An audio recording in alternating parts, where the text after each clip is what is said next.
college sports. So as long as you guys can hear me, I guess that's all that really matters. Matthew, thanks for coming on with us today. I think I got everything working now. I told you off the air. I mean, I'm coming on from what is the metropolis of Valonia, Arkansas today, which is this is a feat in itself. I think this is the first time that Wi-Fi has ever been introduced to this area. Gotta get you on some of that Joe Biden broadband. Yeah, that's hopefully it makes its way down here at some point, and we get something. It's cutting in and out. I'll tell you that it's cutting in and out. But I think we got it settled now. Matthew, thanks for coming on, joining us as always. Always love getting your thoughts on Big 12 athletics, Big 12 basketball. But before that, you're a Stephen F. Austin guy. So I know that there's some bad blood there between SFA and Sam Houston, as a lot of the Southland FCS teams are not always the best of friends. But I guess it still feels pretty good to have a Texas team win the title, right? Yeah, it was interesting. I was at the game yesterday. I was shooting it for the college football yearbook that I'm the editor of. And, I was at their other two games when they lost to North Dakota State about, 9-10 years ago. So it was an interesting atmosphere, a little bit different. It wasn't totally full, but it was probably about 50 to 60% full. And, their fans had a good time. South Dakota State's fans had a good time, ended up with a good game after we got all that rain out of there finally. And, I had seen Sam play a few weeks ago, and they're just a really good football team. And they beat North Dakota State, South Dakota State, and James Madison along the way to win a national championship. So it's no asterisk should be associated with this at all. For us, Stephen F. Austin alums, I'm a little bit older. I'm a little bit more mature. Okay, cool. You won a national championship. That's all right. I got some younger alums that I'm friends with that are just like, no, never, no. Wow. So it's nice to have a team from Texas win that title. It's either we've never had a team from Texas win the FCS title, or it's been a long time, one or the other. I think I know we mentioned earlier on the show that it was the first Texas team to win FCS. I don't know if we can exactly corroborate that with facts and back it up, but I saw it somewhere on Twitter. So we're going to guess that it's true. Hopefully we'll cross our fingers. But Matthew, before we jump into college basketball in the Big 12 on the men's side, in the women's game, Nicki Collen being at Baylor, we picked your brain on your thoughts here a couple weeks ago. And I want to know now, a little bit removed from that announcement, do you still have a pretty good assessment of her and what she's going to bring to the program? Yeah, I think so. I think her experience in the WNBA is going to be very helpful. Right now, a job like Baylor's probably still a little bit better than a WNBA job just because of the way the college game's built. But, it's getting to the point where some of these WNBA jobs are catching up to the college jobs. And I think her experience at that level is really going to help in terms of, you see what Baylor players did turning pro in the women's team, getting to the WNBA. Her experience at that level is going to be a nice enticement when it comes to recruiting, young women to come to Baylor for the basketball program now. That's something that, Kim Mulkey didn't have. Kim Mulkey had a lot of things, but she never coached in the WNBA. And if you're going into a world with immediate transfer and NIL and all these other things that are coming down the pipe, having a head coach on your staff that has WNBA experience and can use that as a way to help motivate her players can't be a bad thing. Moving into collegiate basketball and starting with Baylor, you got Dale Bonner, who decides to make a decision to come from the Division II level and play for Baylor. And then James Akinjo, and we talked about a couple of those recruits coming in for the Bears. Matthew, there's going to be a dip when you lose Davion Mitchell, when you lose Maceo Teague and maybe Jared Butler. But does it feel like Baylor is going to be pretty close next season to what they were this past year? It probably won't look that way right off the bat, just because there's so much chemistry built up with, Davion and Maceo and assuming Jared leaves. And you're going to have to tell me what's up with Jared, because I don't know why he hasn't announced at this point. It's really the one big mystery left out there in the Big 12. But when you think about the fact that Kendall Brown and Langston Love and Jeremy Sochin are coming in the class of 2021. And then guys like LJ Cryer didn't play that much, but they got to learn from watching these guys all season. And then those transfers like Akinjo, who was the Pac-12, was all Pac-12 first team. And then the year before that, he was, Big East Freshman of the Year. I mean, they've got talent to put together. So I think there may be a bit of a drop-off initially next season, but I think by the time you get into conference play, I think they'll be ready to be among the contenders. I still feel like right now they're the best team in the conference, regardless of who they lose. Assuming they lose who we think they're going to lose, they're still the best team in the conference coming back. It's just, I think in November, December, they're going to play a lot of hard games, a lot of big non-conference games because they're the defending national championship. They might even get that non-conference game in with Gonzaga. They couldn't get in last year. So they're going to take some losses, but don't let that lead you to believe this can't be a team that can be approaching this year's team quality. Matthew, along with that, Baylor bringing in those three, the official rankings came out for the top 100, announcing college basketball recruits, and Baylor's got three of those, and they're all pretty well rated, 2 4-stars and a 5-star, what it looks like on most platforms that you look at. From a recruiting class standpoint, and really what I want to get to before, because obviously it's good, but think back to 15, 20 years ago. Is this anything that Baylor could have ever expected? No, they've never recruited at this level for men's basketball. It's really amazing to look at a guy like Kendall Brown, who's coming in, and, Scott Drew went in and grabbed this guy at a Sunrise Christian in Wichita, Kansas, right?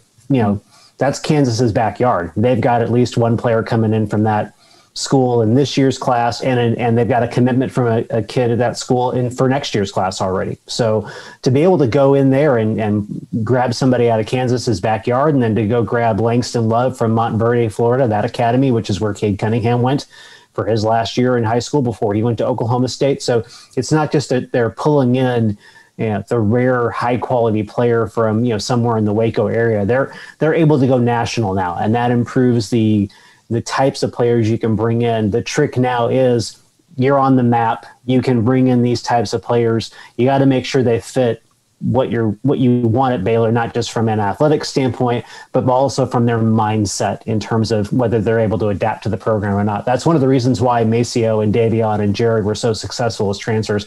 They were able to adapt to the mindset that Scott Drew wanted them to have. Matthew, in your experience covering college basketball, you mentioned the Jared Butler situation. We're 13 days away from when players have to declare for the NBA draft, and most of the players that we've expected to declare have declared. Most of the players that we thought were on the line have either declared or said, hey, I'm coming back. Most everyone has made a decision. In your experience, when a guy waits this long, A, what does that typically mean? B, does that favor his coming back to Baylor? It means that there's something they're thinking about that we haven't thought about. Usually with kids, when they're trying to decide if they want to declare early, it's about, maybe there's a financial situation you're dealing with. That's one of the reasons Herschel Walker went hardship so long ago. His family was in a situation where he needed to go pro and he needed to go make some money. Sometimes it's about just, you feel like right now is the right time for you to go because you've got a good place in the draft. Jared Butler has those things well in line. He feels like he's a first-round pick. So, coming out this year would seem to favor him. There must be something in the math that we haven't thought of. And that's really, up to Jared Butler at this point. I thought maybe he was waiting until after he graduated, which was last weekend, which I thought, okay, well, that makes sense. Concentrate on getting out of college and all that. And then declare. And, here we are, a week after graduation, and he still hasn't declared yet. It's really interesting. I don't know if it necessarily favors him coming back. I still think at the end of the day, he's going to declare and he's going to go. It's just, there's got to be something in the logic that he's using to make his decision that is outside of the norm, that we usually associate, underclassmen making these decisions by. Matthew, do you hurt yourself when you declare for the NBA draft so late? No, I don't think so. Because here's the thing, even if he declares on the 29th, which is the day before the deadline, the combine's not for another month. There are easy ways to explain why you waited that long. I don't think it shows any indecisiveness. I don't think NBA scouts are going to penalize a kid for waiting until the end of the deadline because, let's just say Jared was toying with the idea of coming back and going to graduate school. Let's just say he was toying with that idea. I don't think NBA teams are going to hold that against him a bit. Matthew, along with it, and I still believe it to be a small possibility. I mean, Jared Butler's a first-round caliber athlete. He can go and make millions pretty quickly in the NBA, and he's got that work ethic and drive. And Freddie Gillespie was a Division III guy who had no offers out of high school, and now he's a starter in the NBA. And Jared Butler's very similar, a guy that it's like, all right, how good could he be in the NBA? He's got the skill set though, and that drive to make waves professionally. Say though that small chance he does come back, how does that change Baylor's dynamic next season and where you put them on the national scene? I still think I feel like they're a top 10 team right now, and I think Jared Butler coming back makes them a top 5 team. You throw him in the backcourt with Flagler, you bring in Okinjo. I mean, you've got a pretty solid guard combination right there. Matthew Mayer, I assume he comes back. I think he's just testing the waters, in all honesty. So he's your starting forward, and then you got your combination of JTT and Flo Thamba, and I think the one interesting thing about that is if Jared Butler decides to come back, those guys who were freshmen and who were waiting for a year to get their opportunity, maybe that starts to play in their mind of maybe I need to transfer because I'm not going to get a lot of playing time next year. I think Scott can find a way to balance that. But it would create an interesting dynamic, but I don't think it would make them any worse. It would certainly make them better.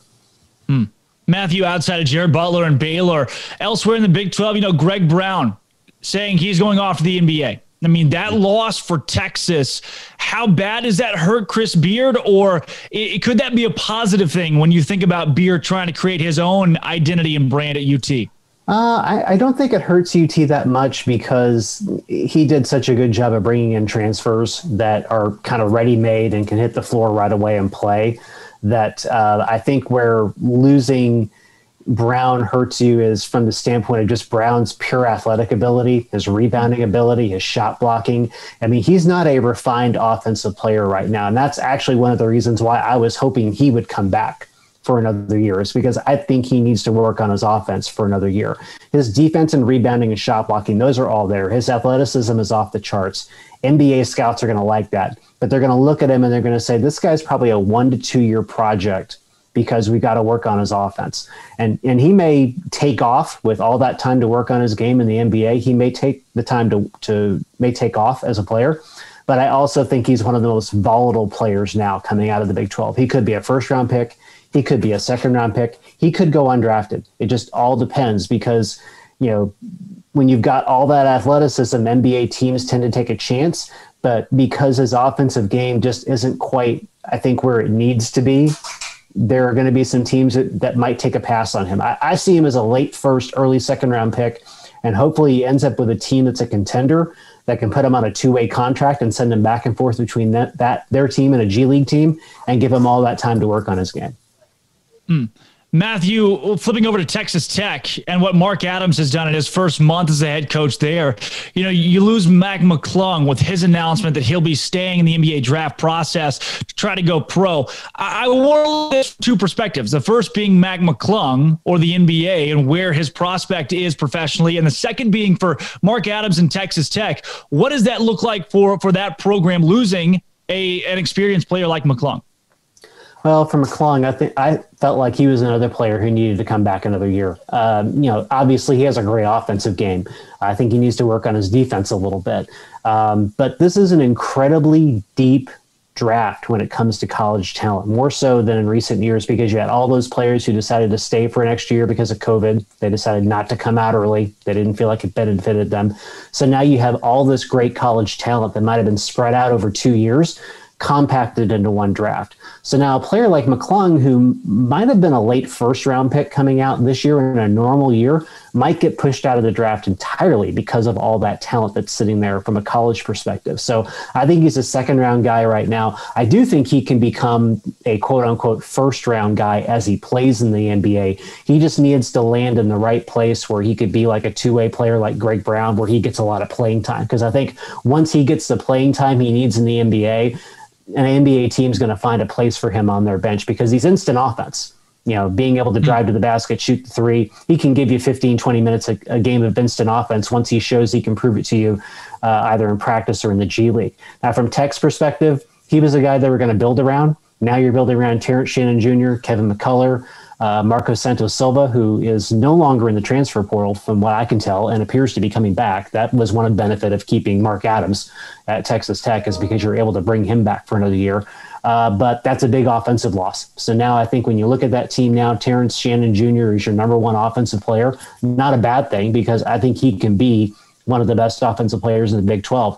But you've removed a scoring option from that team that sorely needed scoring options.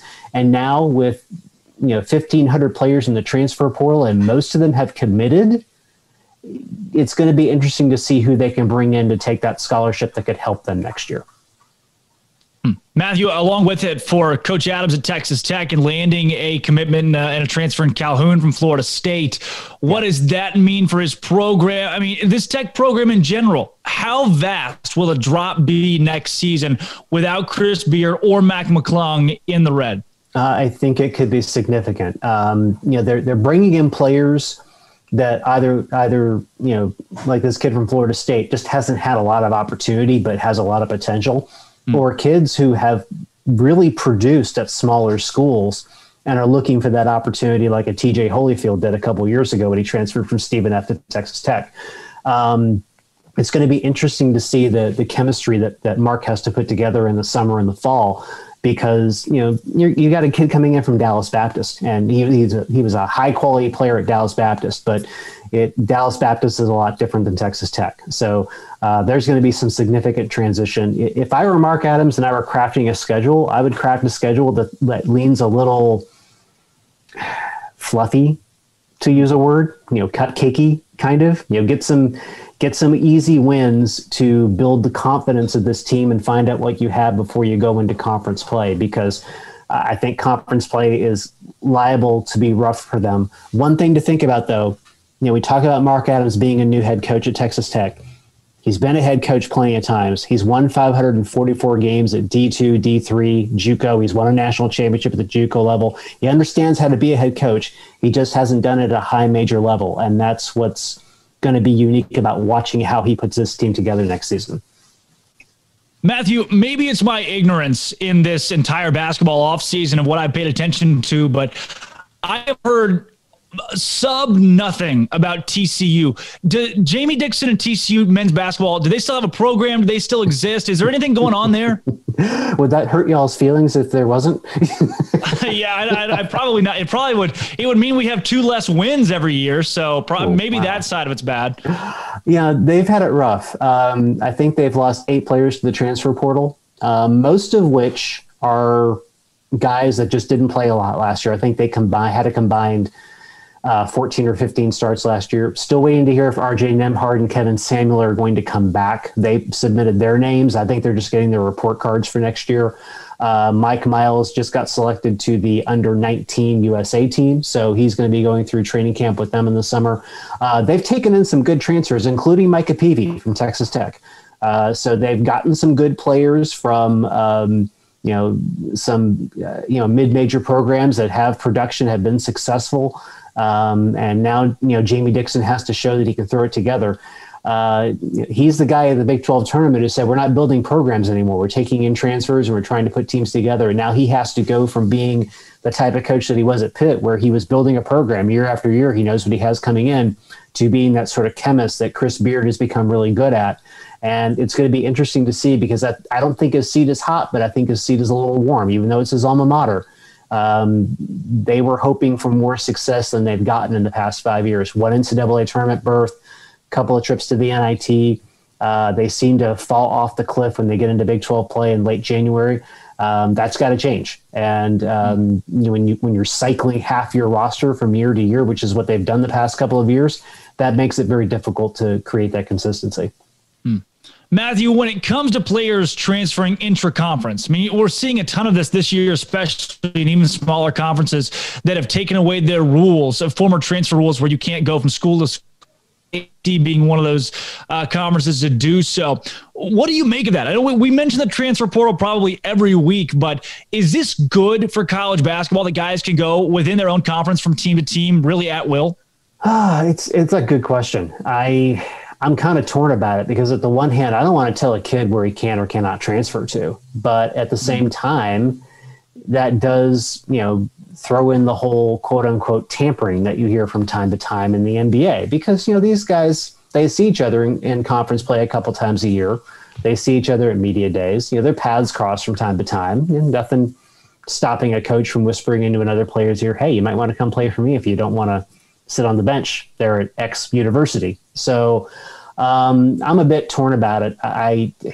At the same time, I throw up my hands at Lincoln Riley throwing up a waiver to let that QB go to West Virginia a couple years ago, because, the dude's going to play behind, Baker Mayfield and then Kyler Murray and then Jalen Hurts. Why don't you go let him go someplace where he can play, Yeah.